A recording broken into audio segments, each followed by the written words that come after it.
História da Lacoste do Planeta Novo aqui. Maior rataria do YouTube, Bruno Fabio. Cara, tudo que esse cara aqui coloca a mão dá certo no YouTube, impressionante, né? Vamos ver, não faço ideia. Eu chutaria que foi algum europeu, francês. Provavelmente devia jogar tênis ou golfe, qualquer coisa assim. Vamos descobrir.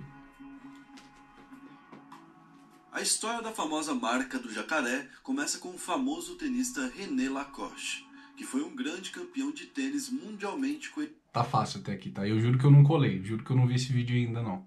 conhecido. René ficou famoso pela sua garra e sagacidade em quadra, e com isso ganhou o apelido de Le Crocodile, pois não largava sua presa. René era membro da equipe francesa de tênis. Liderou o ranking internacional nos anos... Cara, que engraçado como que é diferente, né? Como os caras jogavam. Ó, roupinha inteira, tudo branco, boininha. Cara, o que deve atrapalhar isso aqui? Raquetinha pequena. E com isso, ganhou... E os boleiros também. Uma roupinha estranha também, de escoteiro. De Le Crocodile, pois não largava sua presa. René era membro da equipe francesa de tênis. Liderou o ranking internacional nos anos 1920. Ah, o cara era pá, não é só um empreendedor. O cara jogava muito mesmo. E seu apelido e um símbolo mundialmente conhecido. Com isso, então, no vídeo de hoje, iremos contar a história da famosa marca do jacaré, conhecido mundialmente como Lacoste. Cara, o logo, querendo ou não... No vídeo de hoje, iremos contar a história da famosa marca do Império. É muito bonito, né, esse jacaré minimalista aqui. Lógico que hoje é difícil dissociar a imagem da Lacoste com isso, mas imagina que não existe isso aqui, só o logozinho. Não daria uma boa tatuagem? O apelido e a história da famosa marca Belo do design. jacaré, conhecido mundialmente como Lacoste. E aí pessoal, beleza? Meu nome é Bruno Fabio. Salve, Brunão! E se você ainda não é inscrito do canal, vai se inscrever agora e deixar o seu like pra ajudar a gente. Ah, aqui eu tô no anônimo, mas no meu já tô inscrito já. Conta comigo. O vídeo é assim que funcionou. Claro. 35 likes, será que bateu? Eu acho que vai. Então esse aqui a gente quer 40 mil likes. Vamos ver. E hoje a gente vai fazer um vídeo da Lacoste. Se você ainda não viu, só o dobro. A gente já tem um vídeo da Nike, a gente já tem um vídeo da Adidas que conta um pouco da história da Puma. A gente foi devendo a história da Puma, mas já tem... Aí tem um trabalho pela frente, hein? Isso mesmo. Muita coisa pra reagir. E agora a gente vai fazer da Lacoste. Nada a ver, né? Transforme a sua Pum. Então vocês viram aí na abertura que a gente vai ter que falar desse cara, né? Esse cara que era um tenista, né? Não foi uma parada que surgiu direto como moda. Teve uma história antes, e o mais legal é isso, que tem uma história antes pra gente contar. Sim, né? era totalmente diferente antes, né? Exatamente. Esse cara que teve o nascimento lá em 1904. Carinha de francês mesmo, né? Num tempo bem distante, em 1904, há 116 anos. Imagina quanto tempo lá. Cara, antes de Segunda, de Primeira Guerra, muito tempo, quando né? ele nasceu nessa época, o mundo era totalmente diferente, obviamente. Mas ele teve influência principal de duas pessoas, que eram seus pais. A mãe dele, que tinha um nome pequeno. Eu vou tentar ler do jeito que eu acho que é. Jean-Marie Magdeleine. Não, Jean-Marie Madeleine Larioulette. Habla muito francês, hein? Cê é louco. Jean-Marie Madeleine Larioulette. É o nome da mãe dele. E o pai dele é o Jean Roulet Lacoste. Esse eu achei da hora. Belo bigode, hein? Jean Roulet Lacoste. Ó, pronto. Aqui a gente gosta muito de bigodes, já perceberam já. Não pode aparecer um bigode que eu fico excitado aqui. Bom tempo, obviamente, tal. E aí quando o René fez 15 anos, ele fez uma viagem com seu pai, na época lá pro Reino Unido. E nisso eles foram ver uma partida de tênis. Eles foram ver uma dessas partidas de tênis. E aí nessa partida o René viu e ficou encantado e falou, cara, eu acho que eu quero fazer isso. Só que o René não era muito bom no tênis e nem nenhum esporte, tá ligado? Mas ele queria tanto que ele começou a falar, não, cara, eu vou treinar pra isso. E ele foi treinando pra isso. Lembrando que foi em 1919 que ele teve esse primeiro contato. E 3 anos depois, em 1922, quando ele tinha 18 anos, ele já estava realmente muito bom. Ele tava Isso aqui ele com 18 anos? focado nisso. Bom, e aí vou poupar comentários aqui. Ser chamado para alguns pequenos campeonatos, até que ele virou um grande esportista mesmo e começou a participar do Grand Slam, que o Grand Slam é uma reunião de 4 competições que rolam no ano aí, que são, tipo, aqueles campeonatos que o Guga jogava, basicamente. Sim, é isso, pra todo mundo entender. Que é o Open da Grã-Bretanha, Isso. o Wimbledon e Forest Hill. certo? É os pica, Champions League do Teninho. Esse que rola na Austrália, o René nunca foi participar. Era longe, era tudo diferente, o mundo é diferente, você vê, era bem diferente. Imagina era pegar difícil um pro cara barco, chegar lá, não o cara é nunca chamar foi na lá. Tana. Mas os outros 3 ele ganhou. E ele ficou 7 anos ganhando esses grandes campeonatos. E ele era realmente muito grande. E quando ele tava É um na pica. quadra, um negócio que ajudava muito ele era uma técnica que ele tinha de jogar a bola muito forte. Ele mantinha uma constância física muito forte na quadra. Pra quê?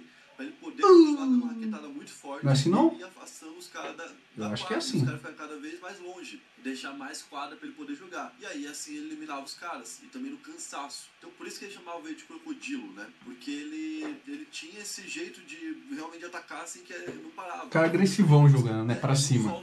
E também tem a Da história hora. de que uma vez o técnico da França lá de tênis fez uma aposta com ele valendo uma mala de crocodilo, né? Porque tem mala feita de crocodilo, de jacaré, essas coisas. E aí fez uma aposta valendo uma mala dessa. Aí a aposta era que ele teria que vencer, né? E ele não só venceu a partida que era pra ele vencer, como ele venceu o outro e deu o campeonato pra França. E ganhou dos Qual americanos. foi? O cara também apostou erradão, hein? O maluco que chama Crocodilo. Ele só precisava vencer, não precisava dar uma surra nem nada. Ia ganhar a mala dele mesmo ainda. Tá de brincadeira. Na época, os Pior aposta de americanos, todos os tempos. do jeito que ele jogava, chamaram ele de crocodilo. E aí ele ganhou o apelido. Igual o Ronaldo, Ah, quando vi depois, foi vi na depois. Itália e fez um monte de gol e foi melhor do mundo lá pela Inter de Milão. E os caras falaram, pô, esse aí é um fenômeno. Sim, aí Tá ligado? fica, né, o Os apelido. caras botam um negócio assim, um rótulo no cara da hora. E aí o dele era o crocodilo. Olha que da hora o apelido do cara, tá ligado? E aí o que aconteceu? Numa infelicidade do destino, depois de 7 anos sendo um dos maiores, e sendo um dos 4 ali, que são os 4 mosqueteiros. Luvinha, os caras usavam luvinha? Jogadores profissionais de tênis que jogavam muito bem, e que ganhavam tudo, basicamente, na época, ali na segunda metade da década de 20 até ao início da década de 30, né? Que foi esse período. Que são, inclusive, o Jean Morotat, Jacques Brugnon e Henri Cochet. O Brunão fez o trabalho, São os hein? 3 que acompanham Olha. o René Lacoste. Faziam parte também do time lá da França. É no detalhe aqui, Também tinha rapaziada. bastante campeonatos, viajavam junto. Sim. Igual eu falei, na época era mais difícil essas viagens, então tipo, tudo acontecia meio que junto. Que nem isso aqui é na mesma época que teve a primeira Copa do Mundo, que é 1930. Nossa, imagina. A primeira Copa do Mundo, quando existiu, os times vieram da França de navio juntos. Várias seleções. Porque já tava aproveitando que ia ter um navio que ia vir pra cá, porque não tinha esse tráfego todo entre os países. E eles também deviam viajar pra esses campeonatos justamente de navio. Junto já. Tá ligado? Junto. Já junto, já presidente, árbitro, todo mundo misturado. Imagina. Né? Era outra coisa, tá ligado? Lembra que eu falei que ele criou aquela tática de tacar muito forte e tudo mais? Essa tática ele escreveu, e não só essa tática, como todo o movimento dele. Ele escreveu realmente anotando, meu braço fica assim, nesse grau, nesse ângulo e tal. E ele foi estudando cada vez mais para se tornar cada vez mais profissional. E ele não ia perder nenhum campeonato se dependesse dele dali pra frente, tá ligado? Então ele começou a estudar cara tanto estudou a que biomecânica ele da parada. E lançou um livro chamado Tênis. Basicamente, tá ligado? Como se o Pelé tivesse lançado um escrito futebol, chamado futebol. E aí ele lançou isso, muita gente viu tudo que ele tinha ali de técnica. Ele ajudou muita gente a evoluir, ele ajudou o esporte a evoluir. E por um azar dele, ele pegou pneumonia. E isso acabou afetando ele pra sempre. Ele não podia mais fazer esforço físico, né, igual fazia antes. Sim. Ainda mais ele, né, que a principal característica dele era ter um físico muito Ó, forte. tinha um remedinho, hein? Cristiano Ronaldo, Eu já peguei 2 pneumonias e tô aí, fazendo o Você diabo. não pode mais treinar. Volta a ter uma doença agora, se ele pega e deixa uma lesão que tá deixando em algumas pessoas. Sim. Isso pode acontecer. Teve um cara lá acho que é NFL, que teve complicação, lesão no coração por conta disso. Então, aconteceu com ele. E na época ele teve que se aposentar. Só que o que já tinha acontecido? O Le Crocodile, Cara no ápice, jantando todo já tinha mundo. mandado fazer umas roupas com um jacaré aqui, pra reforçar a marca Sim. dele, entendeu? E aí foi onde ele começou a usar aquelas roupas e surgiram as primeiras roupas da Lacoste. Nem tinha Lacoste ainda, mas o René Lacoste... O cara é pica, né? Puta jogador, estudou a biomecânica da parada, todo exercício. Empreendedor, marqueteiro, cafetão, puta. Tudo ao mesmo tempo. Tá. Na época, que são as primeiras peças, muito doido. Então na época ele se juntou com um cara que era o maior produtor de malhas da França, que era o André Gillier, e os dois fizeram a Lacoste. E tipo, não demorou muito pra ser sucesso, porque ele era um sucesso. Ele tá se aposentando com 25 anos no auge, então muita gente tá olhando pra ele. Começou a fazer muitas vendas, e ali em 1939, quando teve a parada na Europa, em tudo, Sim. o mundo parou naquela época. Eles também pararam, naquela época já tinham vendido cerca de 300 mil peças da Lacoste. Eu imagino, mano. Então os caras estavam muito bem, que era o primeiro lançamento. Pô, pra época, hein? Pra França, que é pequenininha. Devia ser menor ainda naquele, de população, né? Não de território. Na época tinha modelos que eram de manga comprida e eles estavam lançando um modelo que era tipo de manga comprida, só que era só até aqui. Era tipo a mesma elegância, tudo igual, só que era até aqui. Daí tava surgindo a Polo. Devia ser radical isso pra época, hein, rapaziada? Mostrar um antebraço. O produto da Lacoste, né? Sim. Que são as Polos. É tipo o carro-chefe, né, da Lacoste. Exatamente.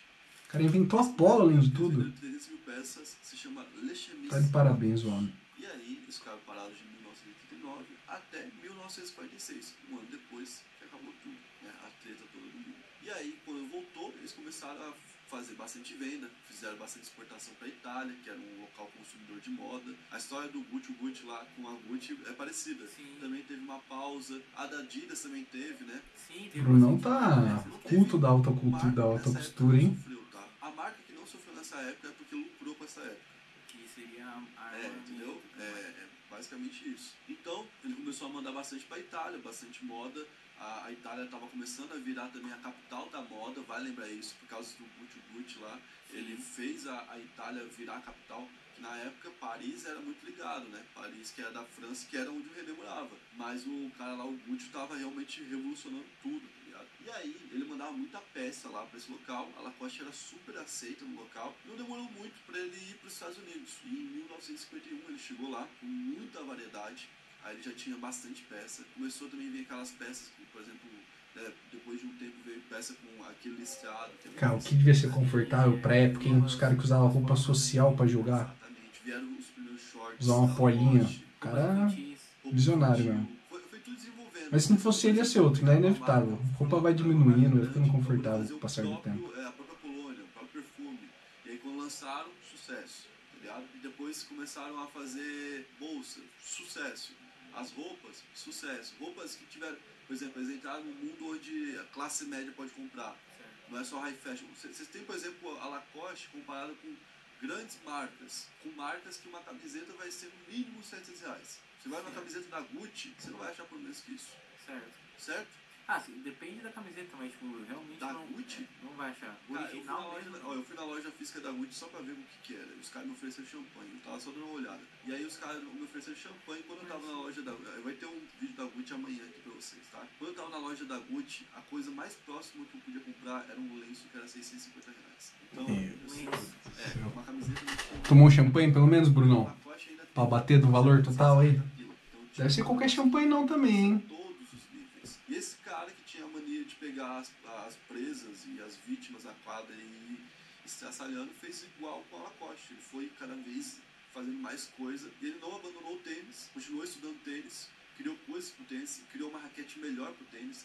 Fez aquela raquete de metal, que antes era toda feita de madeira, feita pela Wilson. Que era como é que é? Náufrago. É o Tom Ranks. Essa marca fazia uma de madeira, ele começou a fazer uma de aço, fez uma também, ele mudou a parte do punho lá, não é o punho, é a parte da... A parte onde você segura a raquete mesmo, né? Ele fita, né? Ele botou ali uma fita pra você segurar, que é tipo um negócio de punho mesmo, né? Sim, é uma fita antiaderente, né?